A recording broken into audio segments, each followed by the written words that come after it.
یہ گر جائے گا. نہیں گرے گا. کہاں تک پہنچے تھے علامہ شروع سے؟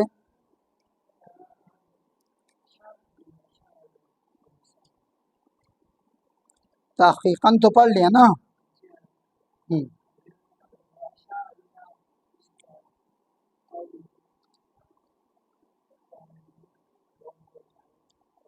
خوب. اعوذ باللہ من الشیطان الرجیم بسم اللہ الرحمن الرحیم. شرح کیا نام ہے؟ البہجۃ المرضیہ فی شرح الالفیہ. ابھی کتاب کے روح سے میں صفحہ نمبر بتا رہا ہوں. پہلے جو نا وہ اس کے میں نے خود بنایا تھا جزوہ، یہ نہیں، ابھی اصل کتاب سے دیکھو. صفحہ نمبر 11 ہے میری کتاب میں. علامت اسم بتا رہے.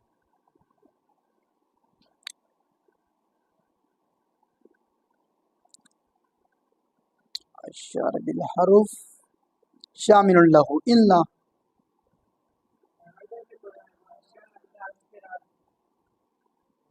اشارہ الی اشتراط سے پڑھنا ہے. کہاں ہے اشارہ الی اشتراط؟ ہاں وہی جو میں نے ٹیپ کرایا وہ اشارہ کلام کی وجہ سے نا. ہاں صحیح بتایا. صفحہ نمبر 8 ہے میری کتاب میں، صفحہ نمبر 8.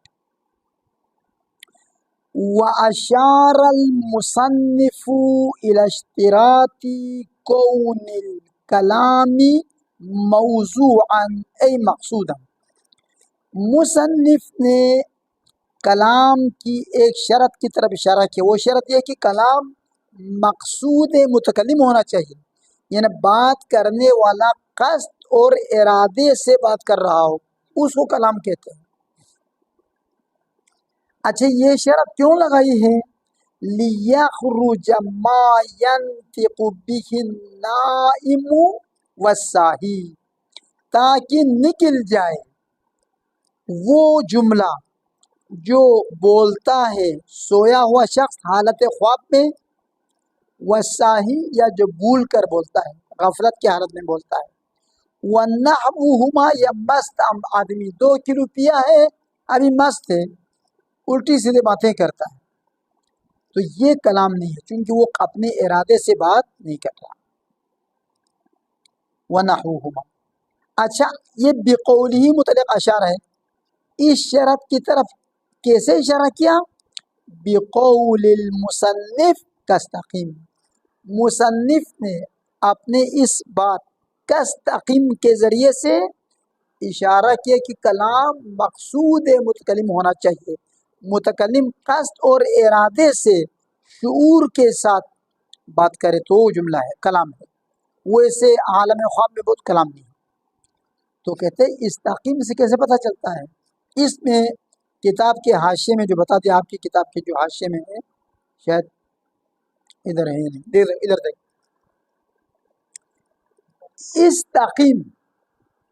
استقیم کا معنی کیا ہے؟ یعنی کوئی دیوانہ انسان کریلا بنانے کی طریقہ سکھائے گا؟ اس میں فکر کی ضرورت ہے. کریلا کو چھیلنا ہے، پھر اس کو سوچ کرنا ہے، پھر یہ کرنا. جو بھول کر بات کرے گا نا، یا جو مستی میں بات کرے گا، یہ معمولی باتیں کرے گا، دقیق باتیں نہیں کر سکتے وہ. یا جو خواب میں کوئی ریاضی سکھائے گا، ہاں نہیں سکھائے گا. خواب میں کیا کرے؟ پانی لاؤ، اس کو مارو، فلانی کو یہ 2-3 سنائے گا جو ہذیان بولتے ہیں. دقیق کوئی المنطق پڑے گا خواب میں؟ یہ تو نہیں کر سکتے. بس استقیم کا معنی کیا ہے؟ استقامت کرو، اپنے کام میں پختگی ایجاد کرو اور اپنے کام پہ ڈٹے رہو. یہ ایک فکری بات ہے، یہ سوچ بوجھ کے بات ایسا جملہ ادا کر سکتا ہے. ایک یہ مثال. دوسرا، استقیم سے مراد شاید اشارہ ہے سورہ ہود میں اس آیت کی طرف، استقیم کما امرتا. تو اللہ تعالیٰ کا جو کلام ہے وہ ہمیشہ نہ بھول کے ہوتا ہے، نہ لا علمی کی صورت میں ہوتا ہے، وہ تمام قصد و ارادے کے ساتھ ہوتا ہے. بس استقیم کہہ کر جس طریقے سے یہ اللہ کا کلام، یہ لفظ استقیم قصد اور شعور کے ساتھ ادا ہوتا ہے، ایسا کلام ہو تو وہ کلام ہے، ایسا جملہ ہو تو وہ کلام ہے. تو پھر کہتے کہ صراحتاً بتا دیتا، کیونکہ مصنف کی عادت یہ ہے کچھ باتیں بتا دیتا ہے، کچھ باتوں کو مثال دے کر سمجھاتا ہے۔ اذ من عادت المصنف، مصنف کی عادت میں سے ہے اعطاء الحکم، حکم کو دینا، مثال کے ساتھ، بالمثال۔ حکم یہاں پر کیا ہے؟ کلام مقصود متکلم ہونا چاہیے، حکم ہے۔ اس بات کو سمجھایا کیسے؟ مثال دے کر سمجھایا، ختم۔ وقید المصنف فی التسہیل، مصنف نے کتاب تسہیل میں ایک اور قید اضافہ کیا، وہ یہ کہ کلام اس جملے کو کہیں گے کہ متکلم نے اس جملے کو اسی جملے کے معنی کو سمجھانے کے لیے بیان کیا ہو۔ اگر اس جملے کا معنی مخاطب کو پہلے سے پتہ ہے، ابھی اس جملے کے ذریعے سے کسی اور مطلب کو سمجھانے کے لیے بیان کیا ہے، تو وہ کلام نہیں ہے۔ بس کلام مقصود بذاتی ہونا چاہیے، مقصود لغیری نہیں ہونا چاہیے۔ وقید المصنف فی التسہیل، مصنف نے کتاب تسہیل میں قید لگائی ہے المقصودہ، مقصود کو، کس چیز سے قید لگائی ہے؟ بکونہ لذاتی، وہ کلام مقصود لذاتی ہونا چاہیے، یعنی خود کلام کو سمجھانا مقصود ہو، وہ کلام ہے۔ اما کلام کسی اور مطلب کو سمجھانے کے لایا ہو تو کلام نہیں۔ اچھا، اس قید سے کیا نکل جاتا ہے؟ لیخرج المقصود لغیری، تاکہ اس قید سے مقصود لغیری والے جملات نکل جائے، وہ جملات جو کسی اور مطلب کو سمجھانے کے لاتے ہیں وہ کلام نہیں، وہ نکل جائے۔ جیسے مثال کجملۃ الصلہ، جیسے موصول کا صلہ، موصول کے صلے پر مخاطب کو پہلے علم ہوتا ہے، آپ صلہ والے جملے لانے سے مخاطب کے علم میں اضافہ نہیں ہوگا، تو یہ صلہ کلام نہیں ہے، جملہ ہے، کلام نہیں ہے۔ کیوں کلام نہیں ہے؟ کیونکہ مقصود اسی کو سمجھانا مقصود نہیں ہے، بلکہ اس صلے کے ذریعے سے موصول کو سمجھانا ہے۔ یہ ختم۔ جیسے الذی ابوہ عالم، ابوہ عالم یہاں پر کلام نہیں ہے، کیوں؟ ابو عالم ہم پہلے جانتے تھے۔ والجزاء، جزائے شرط بھی، تنہا جزائے شرط وہ کلام نہیں ہے، کیوں؟ جزائے شرط کو سمجھنا مقصود نہیں ہے، جزائے شرط لاتا ہے تاکہ شرط بجا لائے مکلف، وہ شرط مقصود بنفسی ہوتا ہے، وہ جزا مقصود لغیری ہے، شرط پر عمل کروانے کے لیے جزا لاتا ہے تاکہ جزا دے کر وہ شرط پر عمل کرے۔ یہ ختم۔ اگلی بیس واحدہ کلمۃ، کلم کی جو مفرد ہے کا مفرد ہے وہ کلمۃ ہے، کلم جمع اور کلمۃ مفرد۔ والقول، والقول عام، قول عام ہے، قول عام ہے یعنی کیا؟ یعنی قول کلم کو بھی شامل ہے، کلمہ کو بھی شامل ہے اور کلام کو بھی شامل ہے۔ یہ ختم۔ وَكَلِمَةٌ بِهَا كَلَامٌ قَدْ يُعَمْ، اور کلمہ کہہ کر، کلمہ سے کلام قصد کیا جاتا ہے لغت میں، نیچے بتائیں گے۔ اب آ جاؤ شرح میں۔ وَاسْمٌ وَفِعْلٌ ثُمَّ حَرْفٌ، اسم فعل اس کے بعد حرف، ہی الکلم التی، یہ وہ کلمات ہیں، یتألف منہا الکلام، منہا کی ضمیر کلم کی طرف یا التی کی طرف جاتی ہے، مراد کلم ہے، جن سے کلام مرکب ہوتا ہے، بنتا ہے۔ لا غیرہا، یا لا من غیرہا، ان کے غیر سے نہیں بنتا، انہی سے بنتا ہے۔ خوب کیسے پتہ چلا انہی سے بنتا ہے؟ کما دل علیہ الاستقراء، چنانچہ لغت عرب میں چھان بین کرنا دلالت کرتا ہے اسی بات پر کہ کلام انہی کلم سے بنتا ہے، ان کے غیر سے نہیں بنتا۔ ایک دوسری دلیل وذکرہ الامام علی بن ابی طالب علیہ الصلاۃ والسلام، اور دوسری دلیل ہے کہ امام علی علیہ السلام نے ذکر فرمایا ہے کہ کلام اسم فعل حرف سے بنتا ہے. المبتکر لہذا الفنی، علی علیہ السلام اس فن نحو کو وضع کرنے والا، بنانے والا، ایجاد کرنے والا ہے. وہ ایجاد کرنے والا خود جب کہہ رہا ہے کہ کلام انہی تینوں سے بنتا ہے تو کسی کو اعتراض کرنے کا حق نہیں ہے. یہ ختم. پھر کہتے کہ مصنف نے حرف کو ثم کے ذریعے عطف کیا، فعل کو واو کے ساتھ عطف کیا. کیوں؟ کہتے وَعَطَفَ النَّاظِمُ الْحَرْفَ بِثُمَّ. ابن مالک، ناظم یعنی نظم کرنے والے، شعر کہنے والے ابن مالک نے، مصنف نے حرف کو عطف کیا بثم، ثم یا عاطفہ کے ذریعے. کیوں؟ اشعاراً، آپ کو بتانے کے لیے، بتراخی رتبت الحرف، حرف کا رتبہ نیچے ہے، مؤخر ہے، اما اس اسم اور فعل سے، قبل الحرف یعنی ذکر قبل الحرف، جن کا ذکر حرف سے پہلے ہوا ہے، ان دونوں سے حرف کا رتبہ نیچے ہے. اس لیے بڑے رتبے والے کا نام پہلے لایا، چھوٹے رتبے والے کا نام بعد میں لایا. جلسہ ہو رہا ہے یہاں پر. تو کہتے یہ حرف کیوں اس کا رتبہ کم ہے؟ کہتے بھائی یہ رکن کلام بنتا ہی نہیں، نہ مسند بنتا ہے نہ مسند، وہ تو دونوں بنتا ہے، یہ نہیں بنتا. لکون الحرف فضلتن، یعنی لکون الحرف غیر مسند و مسند الیہ. فضلہ کا معنی یہ، کیونکہ حرف رکن کلام نہیں ہے، رکن سے ہٹ کر ہے.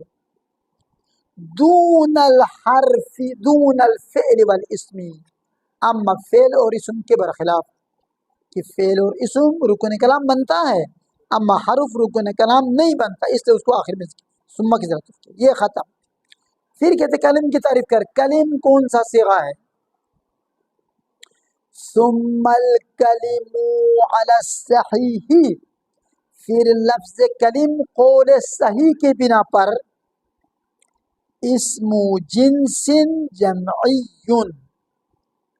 اسم جنس جمعی ہے.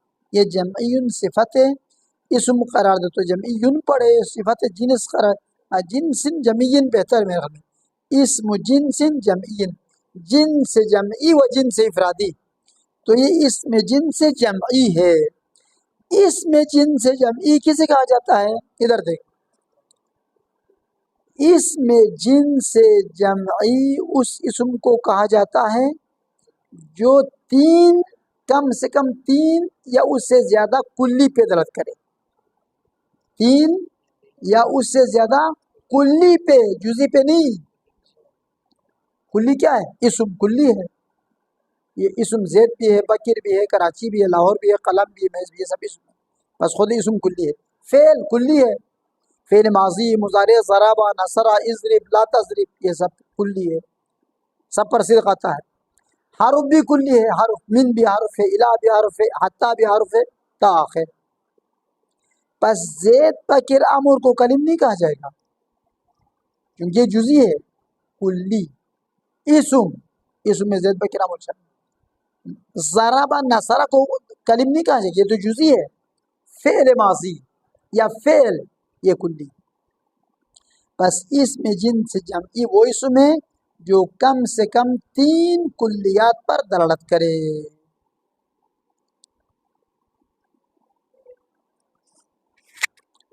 اس کے مقابل میں اسم جنس افرادی ہے. اسم جنس افرادی یا اسم جنس کم و زیادہ دونوں پر صدق آتا ہے، جیسے پانی، لکڑی وغیرہ.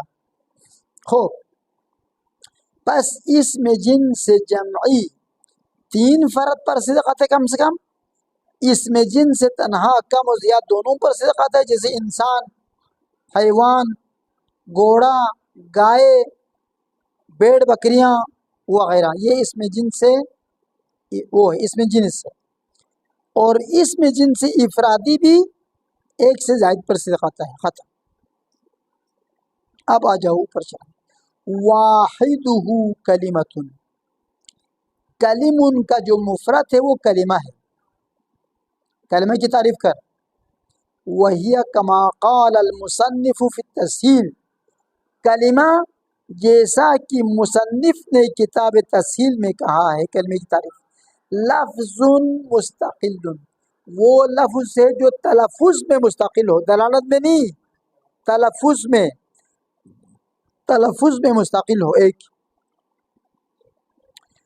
دال بالوضع، اور وضع کی وجہ سے دلالت کرے، نہ عقل کی وجہ سے نہ تبع کی وجہ سے، دلالت وضعی ہو۔ اچھا، پھر اس لفظ کی دو قسمیں ہیں، یا لفظ حقیقی ہے، لفظ حقیقی وہ ہے جو آپ منہ سے بولے، یا لفظ تقدیری ہے، لفظ تقدیری وہ منہ سے نہیں بولتا، کلام میں تقدیر میں ہے۔ خوب، تحقیقاً یہ حال ہے لفظ کے لیے، در حال کہ وہ لفظ حقیقی ہو، جیسے مثال ضرب زید فی الدار، زید نے گھر میں مارا، تو ضربہ فعل تحقیقی ہے، زید اسم تحقیقی ہے، اور فی حرف تحقیقی ہے، کلام میں ذکر ہوا ہے۔ او تقدیراً، یا وہ لفظ تقدیری ہو، لفظ حقیقی نہ ہو، یعنی کلام میں مذکور نہیں، کلام میں مقدر ہے۔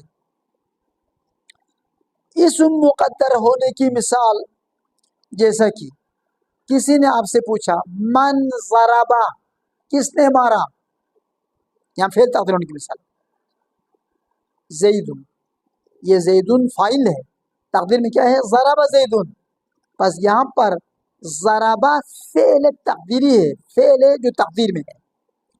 اچھا، ابھی اسم تقدیر میں ہونے کی مثال، من ضربا، کس نے مارا، نا ما فعل زید، زید نے کیا کیا، آپ نے کہا کتب، لکھا، یہاں پر کتب زید تھا، چونکہ زید کا نام سوال میں آیا تھا، یہاں پر تقدیر، یہاں پر اسم تقدیری ہے۔ حرف تقدیری میں ہونے کی مثال، الی این تسافر، تو کس جگہ سفر، کہاں سفر کرتے ہو، کس شہر کی طرف سفر کرتے ہو، آپ نے کہا مکہ، اصل میں تھا الی مکہ، یہاں پر الی تقدیر میں، حرف تقدیر ہونے کی مثال، یہ ختم۔ پس اسم فعل حرف کبھی تحقیقی ہے، تلفظ میں ذکر ہو، کبھی اسم فعل حرف تقدیری ہے، کلام کے اندر موجود، یعنی محذوف۔ خوب، یہ ہو گیا ایک۔ کبھی مستتر ہے، تقدیر میں نہیں ہے، مستتر ہے، اس کو منوی کہا جاتا ہے۔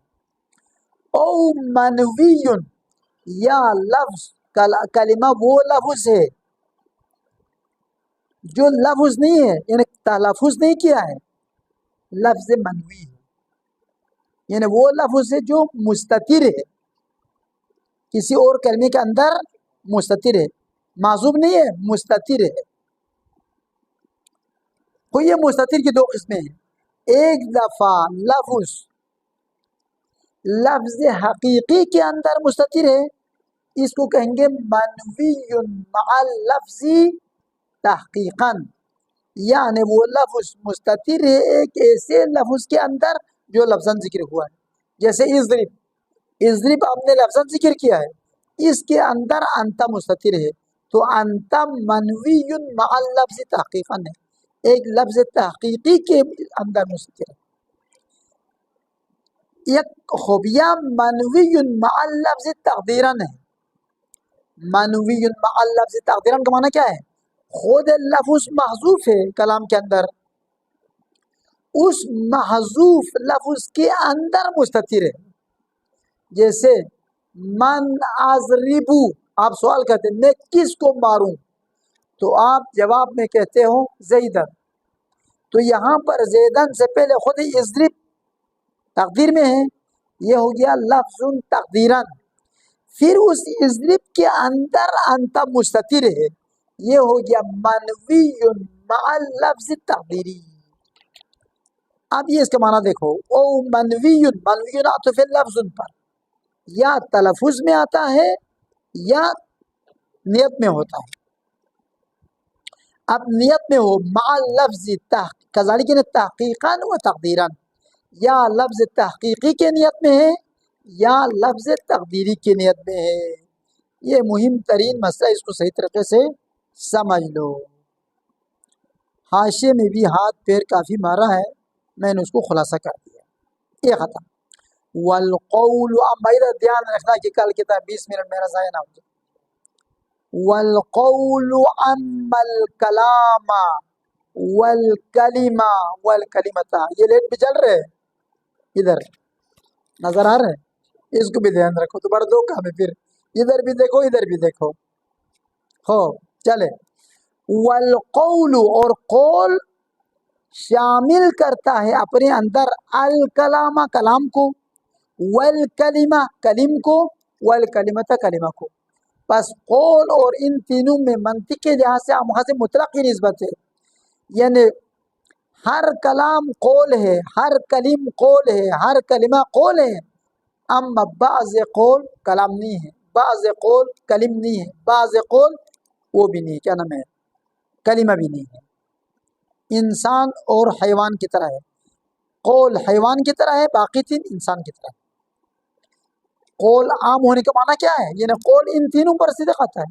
ای یطلق القول، یعنی یستعمل القول، قول کو استعمال کیا جاتا ہے علی کل واحد منہا، ان تینوں میں سے ہر ایک پر قول بولا جاتا ہے. الکلام قول، الکلمۃ قول، الکلم قول، اس طرح کہا جاتا ہے. اما ولا یطلق القول علی غیرها، لیکن قول ان کے غیر پر، کلم کے غیر پر، کلمہ کے غیر پر، کلام کے غیر، اس سے مراد کیا؟ محملات. یہ تو معنی والے ہیں، اس کا غیر سے مراد کیا؟ محملات. محملات پر قول نہیں بولا جاتا. یہ ختم.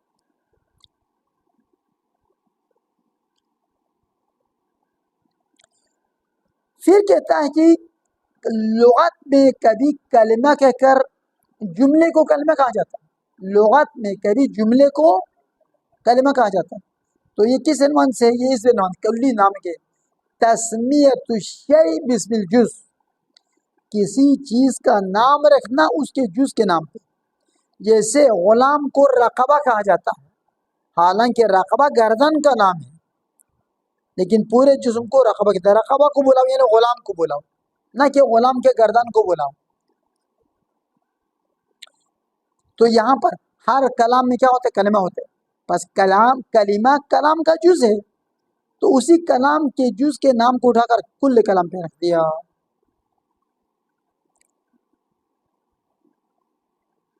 جیسے پورے صوبہ سندھ کو مجازن آپ کہتے ہیں جناب حیدرآباد، حیدرآباد والوں کو بلاؤ، یعنی مراد ہے کہ پورے صوبہ سندھ والوں کو بلاؤ، لیکن پورے صوبہ سندھ کا ایک جز کیا؟ حیدرآباد ہے. تو اس ایک علاقے کے نام کو پورے صوبے پہ رکھ دیا. اس کو کہتے ہیں تسمیت الشیء باسم الجز، یا تسمیت الکل باسم الجز، یہ کہا جاتا ہے. یا جیسے خبروں میں آپ نے دیکھا نا، اسلام آباد نے کہا، اسلام آباد نے کہا، یا کل حکومت پاکستان نے کہا، حکومت پاکستان، لیکن عام طور پر وہ اسلام آباد سے مراد کل پاکستان مراد ہے، یعنی گورنمنٹ پاکستان نے یہ کہا. تو وَكَلِمَةٌ، کلمہ، بِهَا، اس کلمہ کے ذریعے، کلام قد یعم ای یقصد، کلمہ کہہ کر کلام قصد کیا جاتا ہے، یعنی کلام پر کلمہ بولا جاتا ہے. جیسے کلمہ طیبہ پڑھ، کیا پڑھتے ہیں؟ لا الہ الا اللہ پڑھتے ہیں، حالانکہ لا الہ الا اللہ کلمہ ہے یا کلام ہے؟ یہ پورا جملہ ہے لا نفی جنس. کلمہ شہادت پڑھ، اشہد اللہ الہ الا اللہ، یہ پورا جملہ فعلیہ ہے. کلمہ رسالت پڑھ، اشہد ان محمدن عبدہ و رسولہ، یہ تو پورا جملہ ہے، اس کو کلمہ کہا جاتا ہے. اما یہ لغت میں، اصطلاح نحوی میں نہیں. اے یقصد کثیرا فی اللغہ لا فی الاصطلاح، کلام کو کلمہ لغت میں بولا جاتا ہے بہت زیادہ، اما اصطلاح میں کلام کو کلمہ نہیں بولا جاتا. چلو مثال دے دو. كقول العرب كقولهم فی لا الہ الا اللہ کلمۃ الاخلاص، اس کو کلمۃ الاخلاص کہتے ہیں، حالانکہ یہ کلام اخلاص ہے، پورا جملہ ہے۔ تو یہ کس عنوان سے نام رکھا؟ کہتے یہ وہذا، کلام کو کلمہ کہنا، من باب تسمیت الشیء باسم جزئہ، کسی چیز کا نام رکھنا اس کے جز کے نام پہ، اس باب سے ہے۔ یہ ختم۔ ثم شرع المصنف فی علامت کل من الاسم والفعل والحرف، پھر مصنف شروع کیا، ناظم نے شروع کیا علامت اسم بتانا، علامت فعل بتانا اور علامت حرف بتانا، ان تینوں میں سے ہر ایک کی علامت کو بتانا شروع کر دیا۔ وَبَدَأَ الْمُصَنِّفُ بِعَلَامَةِ الْإِسْمِ، پھر ان تینوں میں سے سب سے پہلے اسم کے علامت سے آغاز کیا۔ کیوں؟ اسم نے کون سا اس کو شریعہ دیا تھا؟ کہتے شریعہ نہیں دیا تھا، لیکن یہ بہتر ہے، لِشَرَفِ الْإِسْمِ عَلَىٰ قَسِيمَيْهِ، چونکہ اسم شرافت رکھتا ہے اپنے دونوں ساتھیوں پر۔ اس کے دو ساتھی کون سے ہیں؟ فعل اور حرف۔ کہتے شرافت سے کیا مراد ہے؟ شرافت وہ ہے کہ جو بے نیاز ہو، جو محتاج نہ ہو، تو اسم ان کے محتاج نہیں ہے۔ کیوں شریف ہے اسم؟ کہتے باستغناء الاسم عن الفعل والحرف، کیونکہ اسم بے نیاز ہے فعل و حرف سے، اس لیے وہ شریف ہے۔ جو محتاج ہے وہ بڑا ہے، جو محتاج نہیں ہے وہ چھوٹا ہے۔ خلاصہ کہتے کیوں بے نیاز ہے؟ کہتے جملہ بننے کے لیے مسند اور مسند الیہ چاہیے۔ اسم کہتے میں دونوں بن سکتا ہوں، مسند بھی بنتا ہوں، جیسے زید قائم، زید اسم مسند الیہ، قائم بھی اسم مسند ہے۔ لقبول الاسم الاسناد بطرفیہ، کیونکہ اسم اسناد کو دونوں طرف کے ساتھ، دونوں طرف سے کیا ہے؟ مسند و مسند الیہ، اسناد کو دونوں طرف کے ساتھ قبول کرتا ہے، اس لیے جملہ بننے کے لیے اسم فعل کے محتاج نہیں، حرف کے محتاج نہیں۔ وَإِحْتِيَاجِهِمَا إِلَيْهِ، وَإِحْتِيَاجِ الْفِعْلِ وَالْحَرْفِ إِلَى الْإِسْمِ، اور فعل اور حرف جملہ بننے کے لیے اسم میں محتاج ہے۔ حرف جب تک جملہ نہ بنے نا، حرف کوئی نام ہی نہیں لے گا، حرف کا کوئی تلفظ ہی نہیں کرے گا۔ فعل جب تک فاعل نہ ہو یا نائب فاعل نہ ہو، کوئی پوچھے گا نہیں اس سے۔ بس فعل اور حرف اسم کے محتاج ہے، کیونکہ ہر فعل کے لیے فاعل چاہیے، ہر فعل کے لیے نائب فاعل چاہیے، اور نائب فاعل تو ہوتا ہی اسم ہے۔ یہ ختم۔ فقال، چلو علامت اسم کو بتا دو، ٹائم ہے نہیں؟ ہاں 1-2 منٹ ہے۔ 28واں بند کرو، پھر بعد میں پھر مسئلہ بنے گا کشمیر کا۔